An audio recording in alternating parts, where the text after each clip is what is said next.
Eftir hrunið hefur komið fram hörð gagnrýni á ýmsa viðskiptahætti þenslutímans og bent hefur verið á siðrof á mörgum sviðum. Þetta rannsóknarefni við háskólann.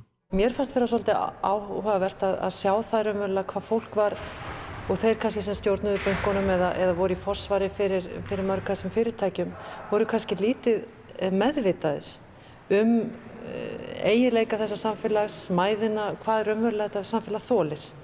En það að vera ábyrgur náttúrulega í fyrirtækjarekstri eða hvar sem einmitt að vera meðvitaður það samfélag sem maður í og hvað maður getur lagt á það, ef svo má segja.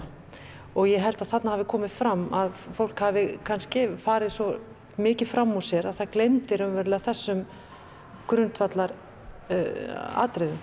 Því að það að vera samfélagslega ábyrgur, sem náttúrulega eitt mjög svona mikilvægt siðferðilegt hugtak í viðskiptalífinu og viðskiptasiðfræði, það að vera meðvitaður margs konar skyldur fyrirtækis. Ekki bara við eigendur, heldur við viðskiptavini, við lánadrottna, við fjölmarga aðila, starfsfólk og svo framvegis og svo náttúrulega við samfélagið sjálft. Siðferðisleg gildi hafa verið tengd umræðunni fall bankana. Salvör Nordal var í nefnd sem rannsakaði hvort skýringar á falli bankana hefði að einhverju leyti mátt finna í starfsháttum þeirra.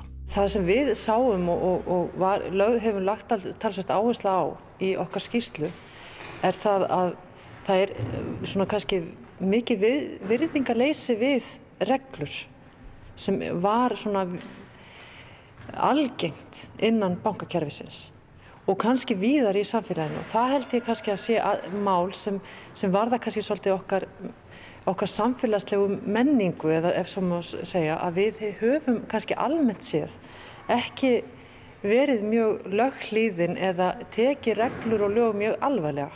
Við höfum verið tilbúin til þess að sveigja þau og beygja og finnst það kannski vera hindranir frekar en að við lítum á markmið laganna og mikilvægi þeirra og náttúrulega siðareglna í því að leiðbeina okkur góða starfshætti. Þannig ég held að við þurfum svolítið að huga þessu sem samfélag.